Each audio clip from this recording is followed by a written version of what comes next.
Hello guys. It's been a minute. I know. Where have I been? I've been MIA. Life has been lifing.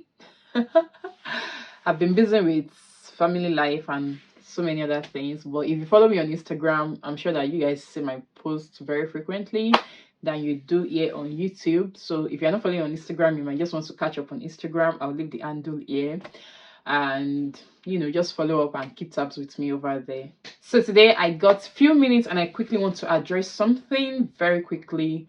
It's just to talk to dependents in the UK, whether you're on tier 2 visa or you're on tier 4 visa. I just want to quickly address something and just point your attention to some things that I feel you might be missing out. And why do I think so, or why am I saying this? The reason is because I've had quite a number of people, like friends, colleagues, people who follow me on social media, interacting with me, and we got talking, and by the time we continue the conversation and we get to the point of exploring opportunities in the UK and finding out what could work for them or what they can get their hands on. And I see that people kind of limit themselves so much. I don't know why. I don't know, maybe there's been some information that they've been exposed to, or because they don't actually know what is applicable, or just that fear that cannot be explained. There's just this unknown fear some people have about what is applicable or what is possible to them. It could also be because of self-sabotage. It could be due to different reasons. People limit themselves because of several reasons, or just because of some kind of mindset that they've had before they come here and they are not so sure of what or what not. I am here to address all of that today and just open your eyes to what you can actually do and the opportunities you can actually explore while you are here in the United Kingdom. So if you are here as a dependent, whether your partner is on student visa or your partner is on work visa and you are here as a dependent, please keep watching this video. Don't go anywhere. So the first thing I'm going to tell you, your rights, what you should know, what you are privileged to enjoy as a dependent in the UK. The first thing is your visa. In case you don't know or you're not paying attention, your visa is unrestricted work hours and unlimited work hours. So what that means is that you have no restriction to what you can do. I think the only exception to what you can do is being a sports person. You cannot be a sports person if you're a dependent in the UK. But aside from that, there is no limitation to the kind of job you can do or what kind of job you can pick up. Also, there is no limitation to the number of hours you can work. So let's say whether your partner is on student visa and your partner is limited to work for just 20 hours outside of vacation time, which is like off school period. If they are only allowed to work 20 hours, you as the dependent, you have no restriction on your work time. You can work for as long as your ability permits you, or for as long as you are capable to, speaking of physical health now and your psychological health. Also, if you're on work visa, the extra hours of shift you're allowed to pick is actually 20 hours. But if you are a dependent of somebody who is on work visa, you're actually allowed to pick as much hours as possible. Now, this is where it gets interesting. Coming in as a dependent in the UK, you sometimes might not be able to have privilege to mix with people or have conversation with people, because you are the dependent. You are mostly at home for the first few days or first few weeks. You don't have the opportunity to actually go out there and meet people, unlike your partner who is probably a student who will mix with other colleagues in school, or whether they are whether they are on the work visa and they will meet with their colleagues at work. Okay, you as a dependent, you might be limited to how much people you can make, aside from how much people you can meet, aside from in church. Okay, or probably you start to build family friends and start to make contact with people, especially if you're in an environment where you don't have familiar faces. Now, this is what you can do. You can use different platforms and different websites to actually search for events in your local area. So search for events that are available. I'm going to be leaving the names of those platforms on the screen over here. So you can use those platforms to search for events in line with work or jobs that are available in your local area. Attend those events, speak to people in those events, let them know what you carry. That is the first opportunity that you can actually explore as a dependent. Second opportunity you can explore as a dependent in the UK is that you can actually, boost your LinkedIn profile. So this now depends on what you were doing back in your home country before you actually came here to join your partner. So let's say you were a professional back home, whether you used to work in the bank or you used to work with a company and you've had years of experience. No matter how little, even if you have just 2 years of experience, it doesn't matter how little years of experience is, it is very, very valid because it is still years of experience. You have actually worked in that line. So what you want to do is you want to activate your LinkedIn profile and tell recruiters that you're actually open for jobs. So on your LinkedIn profile, you can actually upload a CV by using the LinkedIn jobs platform.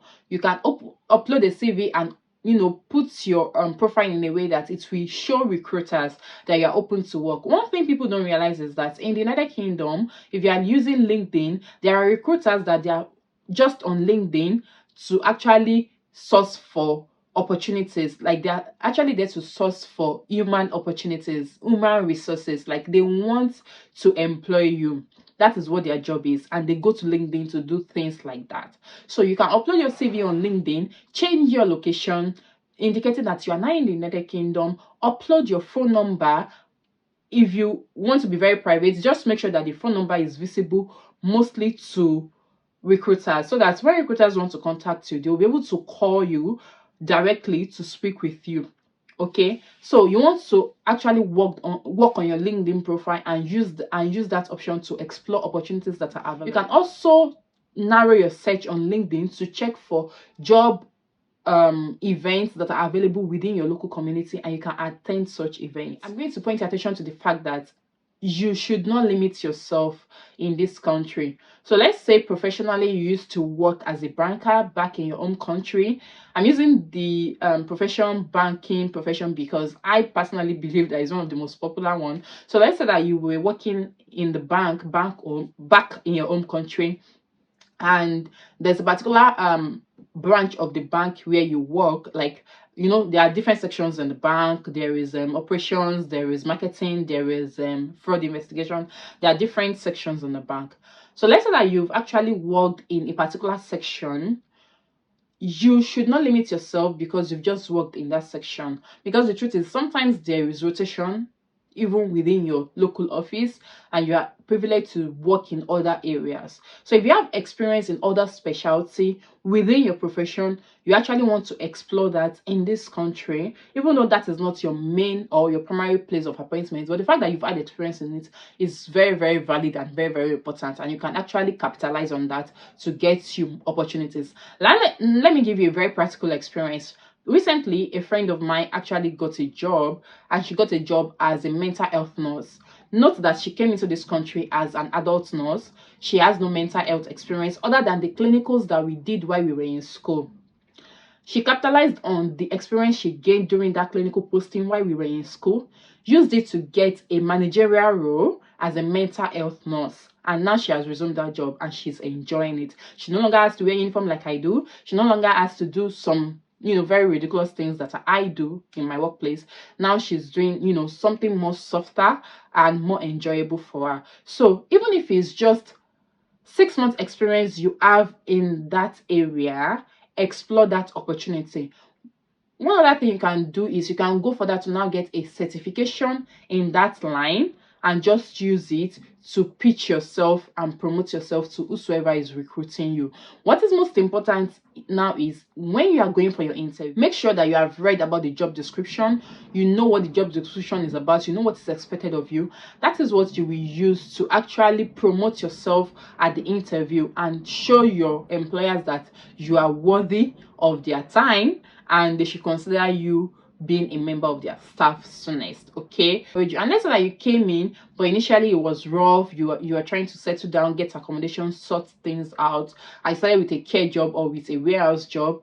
Please and please do not limit yourself to just that job. While you are working that care job, while you are working that warehouse job, start taking online courses, because I know that some people came here as spouse or as dependents, but they don't have so much professional experience.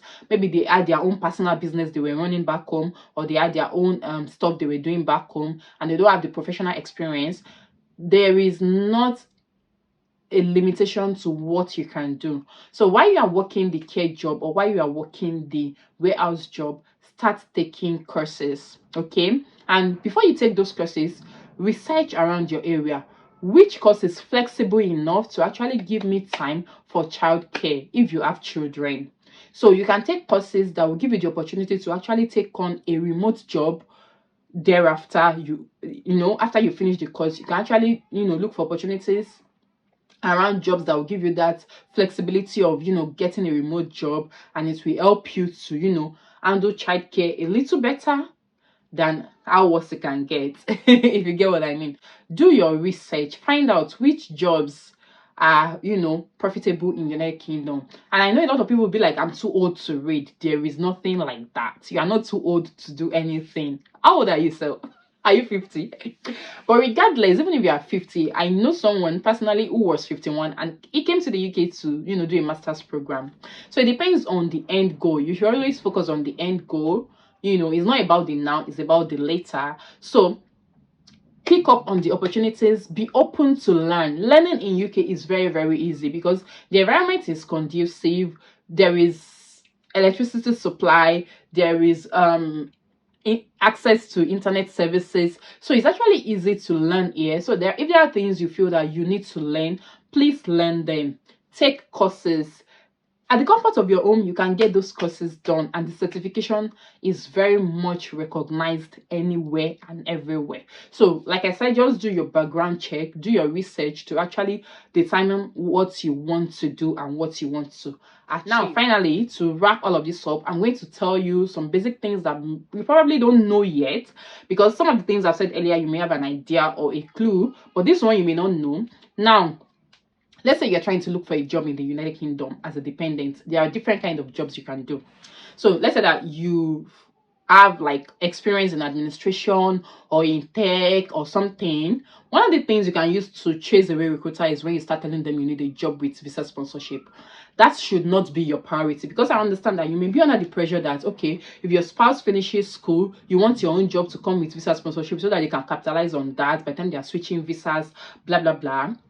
Don't let that be your priority. What your priority should be is the fact that you need to get at least few months of UK experience, and not just on care jobs but on more professional jobs. Okay, so let's say that you've had experience back home on things like data analytics or business administration, and you are looking to get a job in that line in this country. Don't start by saying I want visa sponsorship. You will chase away opportunities because recruiters are sometimes not ready to give you a job with visa sponsorship. But if you tell them that you are on dependent visa up to so years and you don't need visa sponsorship, they might just give you the job. So you can get the job and work for like 6 months. That way you have gathered UK experience, and you can use that to now look for jobs that will give you visa sponsorship in the long run. Another thing is that there are different jobs you can get. Like I said earlier, you can get permanent jobs, but do not limit yourself to permanent jobs, because a lot of people do not know that there are actually better opportunities and better money in other kinds of jobs, like contract jobs. Yeah, when I say contract jobs, what I mean is there are some jobs in the UK that they are on contract, strictly on contract. So you get to sign a contract with an employer to work for them as a contractor. So you are like working for an establishment but not as a full-time staff. So you are like consulting for them, solving their problems, providing solutions to the challenges they have at their workplace, depending on what area or specialty of job the contract is coming from. Okay, so contracting pays far better than full-time job. Take it from me, because I have family friends that they've gotten jobs in line of contracting. He came into the country, few months of menial job, and did some courses, switched into data analytics, and now is doing well as a contractor for data analytics role and is getting good money. When I say good money, trust me guys, good money.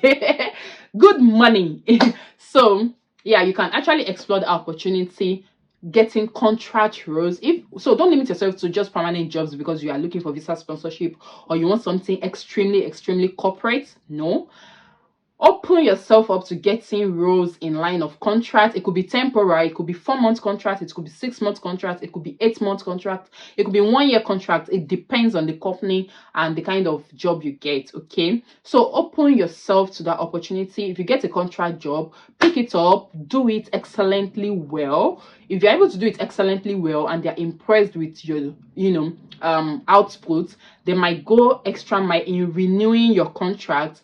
And if you really have things you are chasing, you have goals, you want to do things, you can just push for it to gather money to achieve your goals. And if you feel comfortable enough that, okay, I am good where I am at now, I cannot take permanent roles, then you can now switch to getting permanent roles that probably will give you visa sponsorship. But do not limit yourself to menial jobs. Do not limit yourself to just permanent roles because you're looking for visa sponsorship. Explore as more options as possible, and please speak out. People make that mistake a lot, keeping quiet, feeling, oh, there's nothing we can do, oh, it's difficult, oh, it's not easy. Speak out. The person by your side might just have an idea of what is. Just sometimes you just need the one piece of information to change and turn your life around. Speak out. Okay, so talk to people about what they think is available or what they think you might get. And as a dependent as a dependent, you can actually pick 2-3 jobs. Yeah, in case you don't know, you can pick 2-3 jobs depending on your physical health and your capability, like I said earlier. So let's say you have a job you are doing permanent nights and you have opportunities for locum roles or just temporary roles, like something you can just pick maybe twice in a week. Pick it and do it. You need as much money as possible in this country. You don't need to know what you need money for. Just be getting the money and be saving it, because sometimes opportunities will come, the need will arise, and you see that the money you're saving is not a waste. Okay, so don't limit yourself to just one job. Pick as much as it is within your ability. Okay, emphasis on that. Pick 2, 3, 4. 4 will be extreme, so you can pick like 2 rows. Okay, and just to work your time around that, depending on how your ability permits, like I said. All right, yeah, so that's it, guys. That's all I have for you today, because my baby is already crying and making sounds and I have to go attend to her. And that's why you've not been seeing me, because she's becoming more mobile and it's been a lot of demand. Okay, but I'll try to come on as often as I can. So that's all I have for you guys today. I hope you enjoy watching this video. If you do, click the like button, drop comments, drop your questions, and I will provide answers to them as much as I have the answers. Okay, thank you so much. If you have yet to subscribe at this point, please hit the subscribe button down below. I appreciate you. I'll see you guys in my next video. Till then, stay safe and stay blessed. Bye.